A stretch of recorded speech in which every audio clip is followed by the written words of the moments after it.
Hello नमस्कार साथियों, welcome to royal study. दोस्तों एसएससी जीडी कांस्टेबल 2024 के स्पेशल एग्जाम का नेक्स्ट एनालिसिस आपके लिए लेकर आ चुके हैं।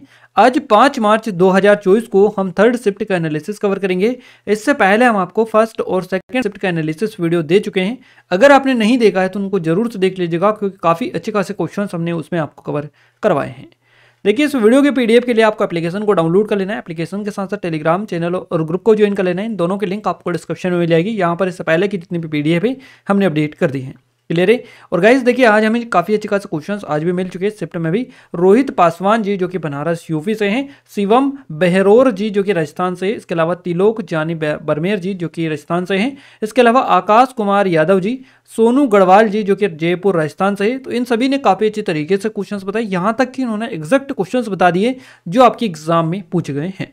तो आप सभी से रिक्वेस्ट है कि पहले तो इस वीडियो को लाइक कर लीजिए और चैनल को सब्सक्राइब नहीं किया तो सब्सक्राइब करके बेल आइकन को ऑल पर सेलेक्ट कर लीजिएगा, ताकि जो भी नया वीडियो आए सबसे पहले आप सभी के पास में पहुंच पाए। और गाइज ऐसा ही आपका आगे आने वाले दिनों में एग्जाम है, तो आप भी इन नंबर पर अपने क्वेश्चन सेंड कर सकते हैं, ताकि हम आपको 100% एक्यूरेट एनालिसिस दे पाएं, बिल्कुल सटीकता के साथ में एक एक चीजें आपको कवर करवा पाएं। तो आइए स्टार्ट करते हैं आज के हमारे फर्स्ट क्वेश्चन से, जीके जीएस करंट अफेयर की। पहला क्वेश्चन हमारा स्क्रीन पर आ चुका है। क्वेश्चन नंबर फर्स्ट है हमारा, विशु भारत के किस राज्य के प्रसिद्ध त्योहारों में से एक है? तो ये केरल आपका करेक्ट आंसर हो जाएगा। विशु जो है केरल के लोगों के लिए नव वर्ष की शुरुआत का बेसिकली प्रतीक माना जाता है। ये जो त्योहार है मलयालम कैलेंडर के मेदम महीने में बड़ी धूमधाम और जोश उत्साह के साथ में मनाया जाता है। इस त्योहार का सबसे महत्वपूर्ण हिस्सा विशुकानी है, जिसको विशु नाम के विशु जो है विशु केरल का है, तो इसी के नाम पर आधारित है विशुकानी। तो महत्वपूर्ण हिस्सा इस त्योहार का ये।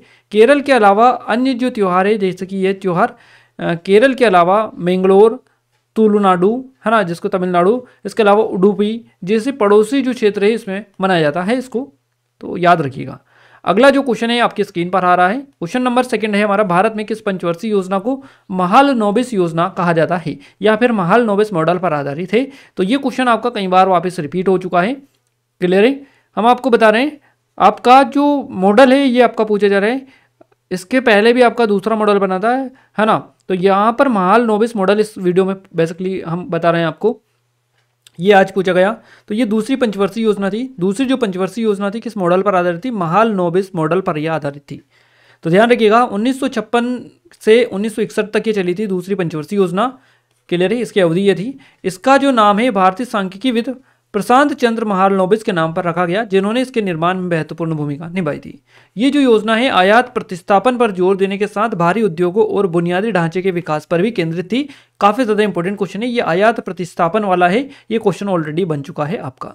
अगला क्वेश्चन आपकी स्क्रीन पर है, जनवरी 2023 में किसी नागरिक उड्डयन महानिदेशालय DGCA में अगले महानिदेशक के रूप में नियुक्त किया गया। गाइज ये क्वेश्चन आपकी फर्स्ट शिफ्ट में आज पूछा गया था। फर्स्ट शिफ्ट में आज एज इट इज क्वेश्चन बना था और आज वापस से थर्ड शिफ्ट में ये क्वेश्चन रिपीट कर दिया गया है। इस तरह से आप देख सकते हैं काफी ज्यादा क्वेश्चंस रिपीट हो रहे हैं। विक्रम देवदत्त आपका करेक्ट आंसर हो जाएगा। विक्रम देवदत्त जो है इनको जनवरी 2023 में नागरिक उड्डयन महानिदेशालय DGCA के अगले महानिदेशक के रूप में नियुक्त किया गया था। गुजरात कैडर के 1991 बैच के एक वरिष्ठ प्रशासनिक भारतीय प्रशासनिक सेवा यानी IAS अधिकारी ये हैं।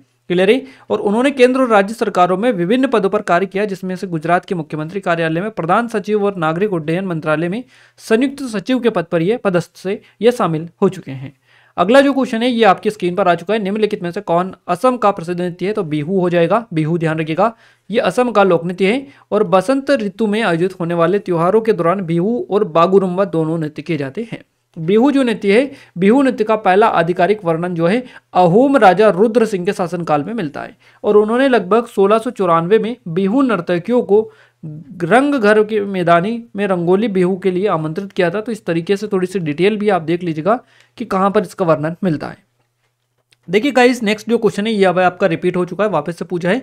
भारत में वित्तीय वर्ष की शुरुआत कब होती है? तो ये 1 अप्रैल को होती है। 1 अप्रैल से 31 मार्च को बेसिकली वित्तीय वर्ष से रहता है भारत का। तो वित्तीय वर्ष का जो ड्यूरेशन है ये है 1 अप्रैल से 31 मार्च, है ना। तो ध्यान रखिएगा, भारत में वित्तीय वर्ष 1 अप्रैल से शुरू होता है, जो कि 31 मार्च को समाप्त होता है। वित्तीय वर्ष 12 महीने की अवधि होती है और इसका इस्तेमाल सरकारी और कारोबार वित्तीय रिपोर्टिंग और बजटिंग के लिए करते हैं। वित्तीय वर्ष हर साल वह साल होता है जिसमें आप आय अर्जित की है या आय अर्जित करते हैं। इसके अलावा वित्तीय वर्ष का प्राथमिक जो लक्ष्य है आय विवरण की गणना करना है। ये चीज़ें आप ध्यान रखिएगा। अगला क्वेश्चन है स्वतंत्रता के पश्चात 1951 की जनगणना कौन से राज्य नंबर की थी? तो स्वतंत्रता के पश्चात 1951 में जो जनगणना हुई थी 1947 के बाद में 1951 में जनगणना हुई थी, कौन से नंबर की थी? तो पहली जनगणना थी, ध्यान रखिएगा। आज़ादी के बाद भारत की में पहली जनगणना थी 1951 की।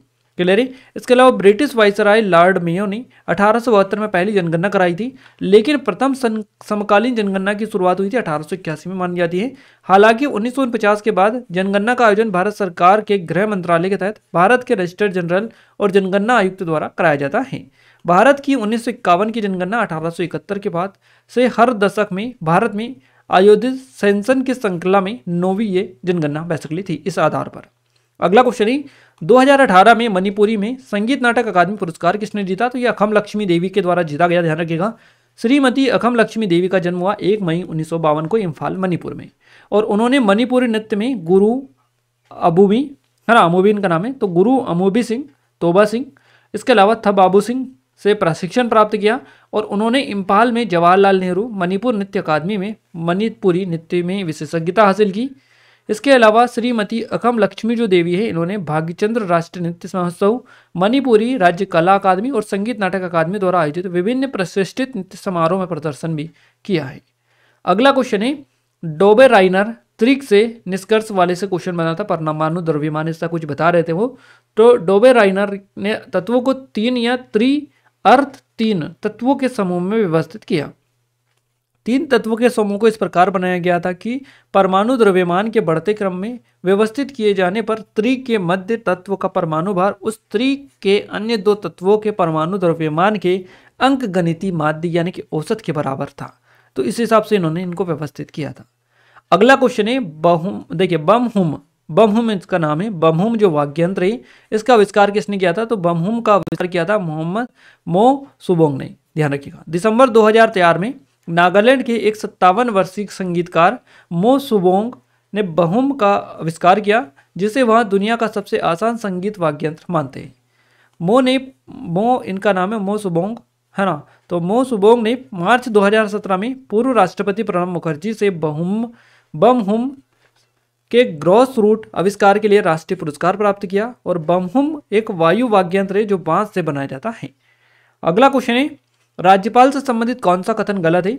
इस तरह से तो गाइस गलत कथन पूछा था या सही कथन पूछा था, हम आपको बता दे रहे हैं। सही हो सकता है, गलत भी आपका हो सकता है। हम एग्जैक्ट उन्होंने नहीं बताया, उन्होंने कुछ लोग बता रहे थे गलत, कुछ लोग बता रहे थे सही, है ना। तो हमने जो चीज़ें थी क्लियर कर दी है। देखिए सही जो कथन है ये है 2 या 2 से अधिक राज्य का राज्यपाल हो सकता है। ये जो कथन है ये सही है, बिल्कुल सही है, ये गलत नहीं है, ये सही है। अब इस हिसाब से आप देख लीजिएगा कि और क्या क्या पॉइंट आपको मिले थे, हम आपको डिटेल में कवर करवा देते हैं। भारत में एक ही व्यक्ति को एक ही समय में 2 या 2 से अधिक राज्यों के राज्यपाल के रूप में नियुक्त किया जा सकता है। तो ये जो पॉइंट आपका रहेगा ये सही हो जाएगा, सही हो जाएगा बिल्कुल। भारतीय राज्यों के राज्यपाल के पास या राज्यपालों के पास राज्य स्तर पर समान शक्तियां और कार्य हैं जो केंद्रीय स्तर पर भारत के राष्ट्रपति के पास में है। राज्यों के राज्यपाल मौजूद होते हैं, यानी कि राज्यों में राज्यपाल मौजूद होते हैं, जबकि राज्य उपराज्यपाल या प्रशासक जो है राष्ट्रीय राजधानी क्षेत्र यूनियन टेरिटरी जो होती है दिल्ली सहित केंद्र शासित प्रदेश, इसमें मौजूद होते हैं उपराज्यपाल या प्रशासक डिप्टी गवर्नर। तो ध्यान रखिएगा ये सारी चीज़ें आपको याद भी रखना है, और अच्छे से ये कथन वाले जो क्वेश्चन बनेंगे उसमें आपको कंफ्यूज कर देंगे, उस हिसाब से आपका कंसेप्ट के लिए क्लियर होना चाहिए। अगला क्वेश्चन है LBW का पूरा नाम? तो लेग बिफोर विकेट होता है, लेग बिफोर विकेट LBW, यानी कि विकेट से पहले पैर का आ जाना ये होता है leg before wicket LBW। Cricket में बॉलर जब गेंद फेंकता है और बैट्समैन का पैर यदि गेंद को विकेट में जाने से रोकता है तो उसे LBW आउट करार दिया जाता है। अगला क्वेश्चन है 2011 का क्रिकेट वर्ल्ड कप किसने जीता? तो भारत ने जीता। भारत ने 2011 में क्रिकेट विश्व कप जीता था। भारत ने सेमीफाइनल में श्रीलंका को हराकर खिताब जीता था, ध्यान रखिएगा। और भारत ने MS धोनी की कप्तानी में विश्व कप 2011 जीता। ICC विश्व कप 2011 का आधिकारिक शुभंकर था स्टम्पी, ध्यान रखिएगा, हाथी, स्टम्पे हाथी था। अगला क्वेश्चन देखिए, अगला जो नेक्स्ट है, भारत ने वेस्ट इंडीज में, भारत ने फाइनल में इसमें वेस्ट इंडीज को हराया। तो ये चीज़ें आप ध्यान रखिएगा। और एक और चीज़ आप थोड़ा सा ध्यान रखिएगा कि यहाँ पर 1983 जो है इससे भी आपका क्वेश्चन बन सकता है। तो 1983 में भारत ने पहली बार क्रिकेट विश्व कप जीता था, क्लियर है। और भारत ने कपिल देव की कप्तानी में विश्व कप जीता। रोजर बिन्नी ने सबसे ज़्यादा 18 विकेट अपने नाम किए। मोहिंदर अमरनाथ सेमीफाइनल और फाइनल दोनों में मैन ऑफ द मैच बने थे।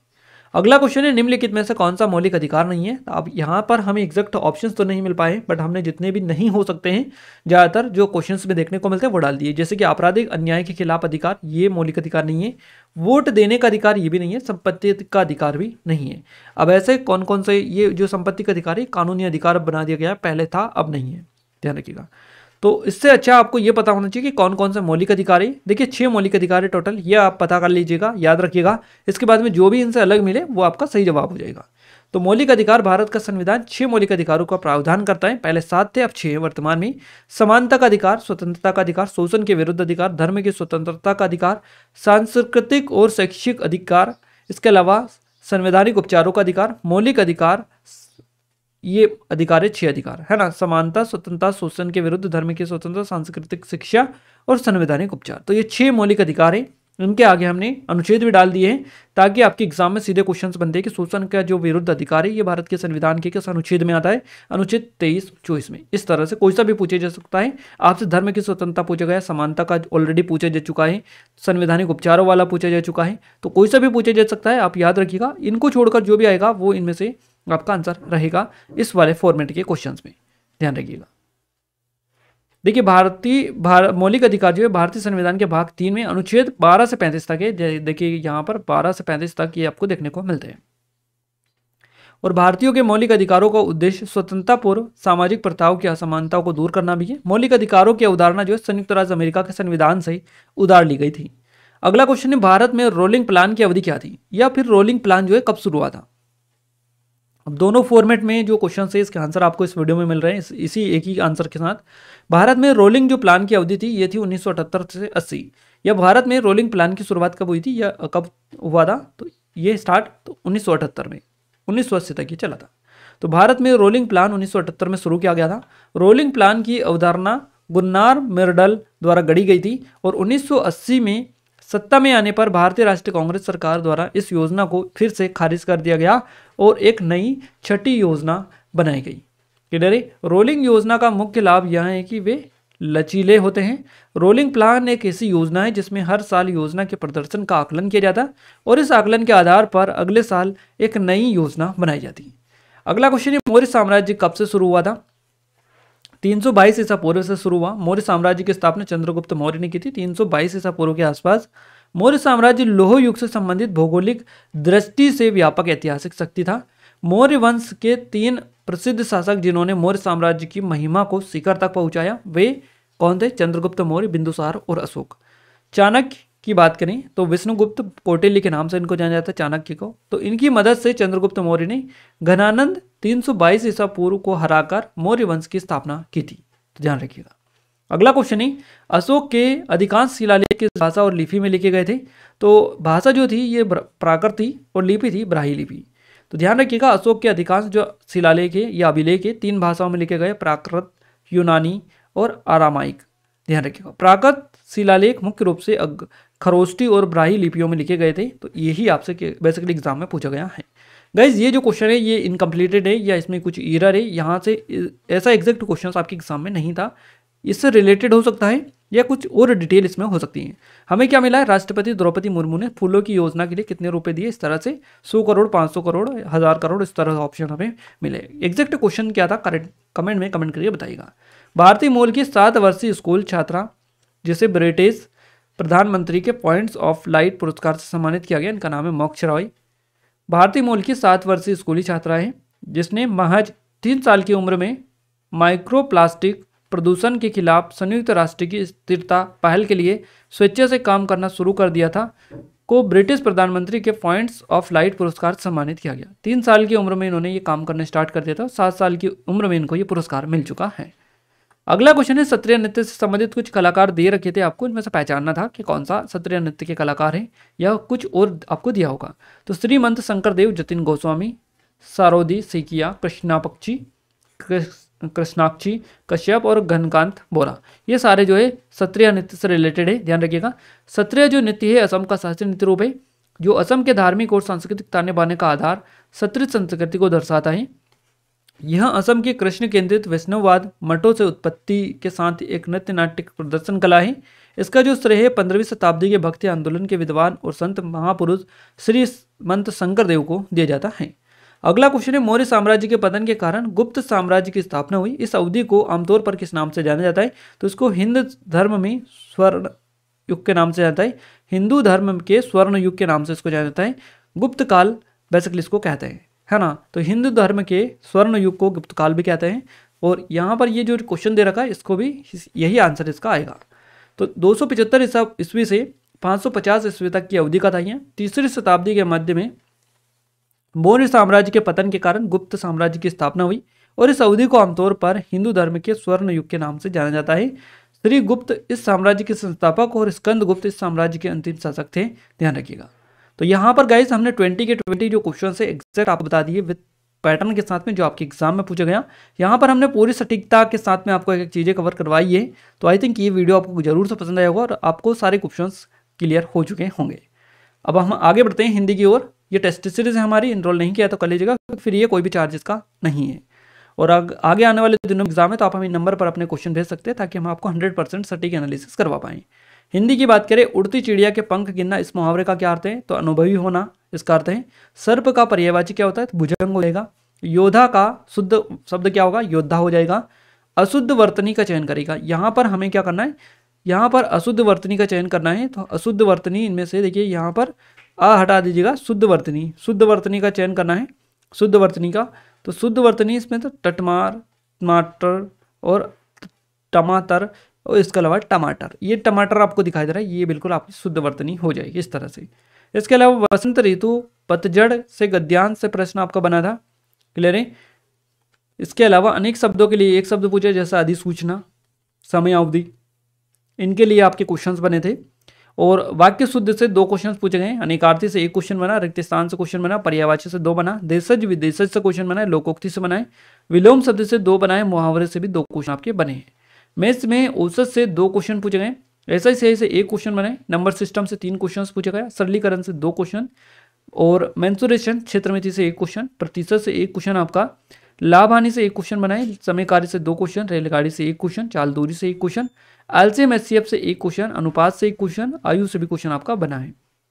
इसके अलावा रीजनिंग में सिटिंग अरेंजमेंट से 2 क्वेश्चन पूछे गए, पजल से 1 क्वेश्चन, कोडिंग डिकोडिंग से 2 क्वेश्चन, ब्लड रिलेशन से 1 क्वेश्चन, पेपर कटिंग से 3 क्वेश्चन बने, मिरर इमेज से 1 क्वेश्चन पूछा गया, दिशा निर्देशन से क्वेश्चन है, 5 से 1 क्वेश्चन, अल्फाबेट से 2 क्वेश्चन बने हैं, और कथन निष्कर्ष से 1 क्वेश्चन बने, आकृति से 2 बने हैं, लुप्त संख्या ने मिसिंग नंबर से 2 क्वेश्चन पूछे गए, नंबर सीरीज से 1 क्वेश्चन आपका बना है। तो इस तरह से आपके एग्जाम में जीके, हिंदी, मैथ्स, रीजनिंग चारों सब्जेक्ट हमने क्लियर कर दिया है कि कहाँ से किस तरीके के क्वेश्चंस पूछे गए, ताकि आप उन पर अच्छे खासे कमांड करके रखें। जिन लोगों को आगे आने वाले दिनों में एग्जाम है वो इन टॉपिक को अच्छे से कर लीजिएगा और आप अच्छे से सारी चीज़ें क्लियर करेंगे तो आप आसानी से हर एक क्वेश्चन का अटेम्प्ट कर पाएंगे, हर एक क्वेश्चन को क्रैक कर पाएंगे। क्लियर है। तो आई थिंक आपको ये वीडियो पसंद आया होगा। वीडियो कैसा लगा कमेंट में कमेंट करके जरूर से बताइएगा। ये टेस्ट सीरीज है हमारी, इनरोल नहीं किया है तो कर लीजिएगा और इन नंबर पर अपने क्वेश्चन जरूर से भेजें जब भी आपका एग्जाम हो। इस वीडियो के पीडीएफ के लिए आप एप्लीकेशन को और इस वीडियो को लाइक कर लीजिएगा। इसके अलावा इस टेलीग्राम एप्लीकेशन दोनों को डाउनलोड कर लीजिएगा, वहाँ पर पीडीएफ आपको मिल जाएगी। तो गाइस वीडियो को लाइक करने के साथ साथ चैनल को सब्सक्राइब भी कर लीजिए और अपने दोस्तों के साथ शेयर भी कर दीजिएगा ताकि हमें सपोर्ट मिले, मोटिवेशन मिले, आपके लिए और अच्छे से अच्छे वीडियोस हम लाने की कोशिश करते रहें। तो मिलते हैं हमारे नेक्स्ट स्टडी वीडियो में, तब तक के लिए जय हिंद, वंदे मातरम।